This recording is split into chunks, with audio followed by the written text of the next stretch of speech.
بسم اللہ الرحمن الرحیم نحمدہ و نصلی علی رسولہ الکریم اما بعد۔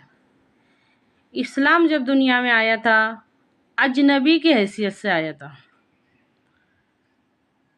جن لوگوں سے میں نے یہ بات سنی، جس اسکالر سے، علم والوں سے، انہوں نے اجنبی کا ہی نام لیا ہے۔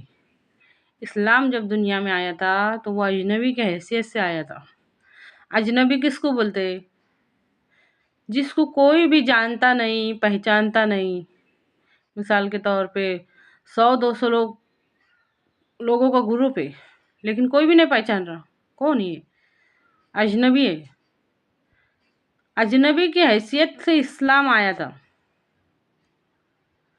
اور جب رخصت ہوگا تو بھی وہ اجنبی کی حیثیت سے رخصت ہوگا۔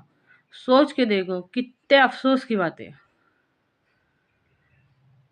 اس وقت کا صحیح ہے کہ اسلام اس سے پہلے نہیں تھا تو وہ اجنبی کی حیثیت سے تھا، اس کو کوئی جانتا بھی نہیں تھا، پہچانتا بھی نہیں تھا، کیونکہ جب وہ سب سے پہلی بار آیا تھا۔ لیکن آج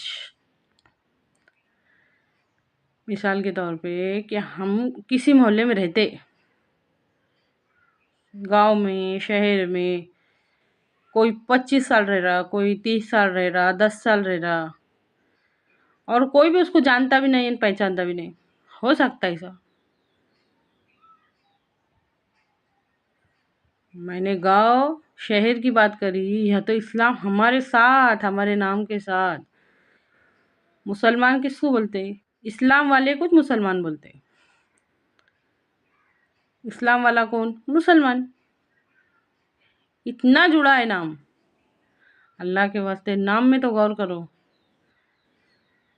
مسلمان اسلام والے کو بولتے اور پھر بھی ہمارے واسطے اجنبی ہے۔ کتنا افسوس کی بات ہے یہ۔ اللہ کے واسطے غور کرو۔ صرف اسلام کے 5 ارکان سمجھ لینا پورا اسلام سمجھ لینا نہیں ہوتا۔ اسلام جب دنیا میں آیا تھا اجنبی کی حیثیت سے آیا تھا، اور جب رخصت ہوگا تو وہ بھی اجنبی کی حیثیت سے۔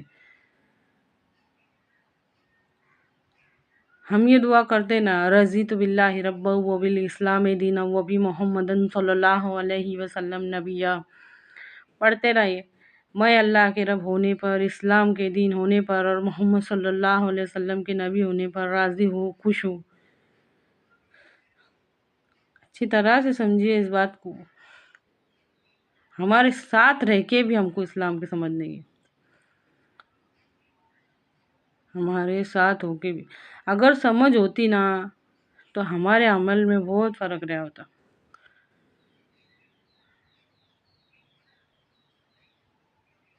کسی خاندان کا، کسی مشہور خاندان کا لڑکا یا لڑکی کوئی غلط کام کرتے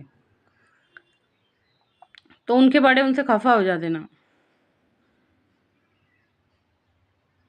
تو نے ہمارے نام خاندان کا نام خراب کرے، تم نے ہمارے خاندان کا نام خراب کرے۔ آج بدعمالوں نے، ہماری بدعمالیوں نے اسلام کا نام روشن کرے کہ خراب کرے؟ سوچ کے دیکھو، غور کر کے دیکھو، سوچ کے دیکھو۔ پھر اللہ تعالیٰ کے ہم کو انعام دیں گے؟ ہمارے نبی صلی اللہ علیہ وسلم جب کل قیامت کے دن ملیں گے تو شاباشی دیں گے، شاباش بہت اچھا کام کر کے آئے۔ سوچو، اللہ کے واسطے غور کرو۔ کوئی انٹریسٹنگ سی بات بتاؤ، اگر انٹریسٹنگ سی بات سننے کی نا تو ان باتوں میں غور کرو۔ اگر سمجھ میں آ جائیں گی نا یہ باتیں تو انٹریسٹ بھی آئیں گا انشاءاللہ۔ غور کرو ان باتوں کے اندر، ہمارے ساتھ ہے۔ قبر میں بھی سوال ہونے والا ہے، من ربو کا کے بعد من دینوں کا سوال ہونے والا ہے، تیرا دین کیا ہے؟ اللہ کے واسطے اچھی طرح سے سمجھے اس بات کو کہ صرف اسلام کے 5 ارکان پورا دین نہیں ہے، پورا دین نہیں ہے۔ تیرے اللہ رب العزت اگر یہ فرمائے کہ تیرے سامنے یہ سب ہوتا تھا، یہ بے حیائی ہوتی تھی، ناانصافی ہوتی تھی، ظلم ہوتا تھا، یہ سب کچھ تیرے سامنے ہوتا تھا، چغل خوری، غیبت، ہر ہر ہر گناہ اس کے اندر رہے گا، اس کے واسطے تیرا رد عمل کیا تھا،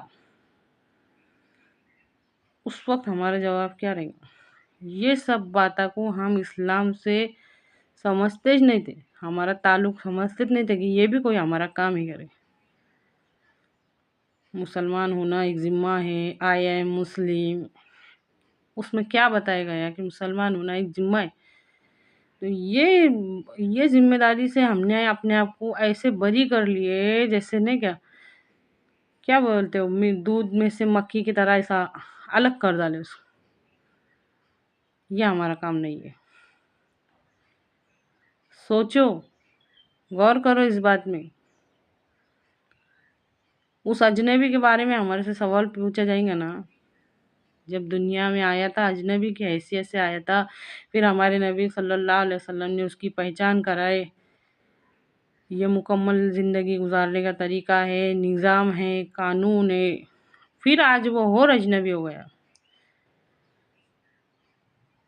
کیا سوال نہیں ہوں گا اجنبیوں کے واسطے؟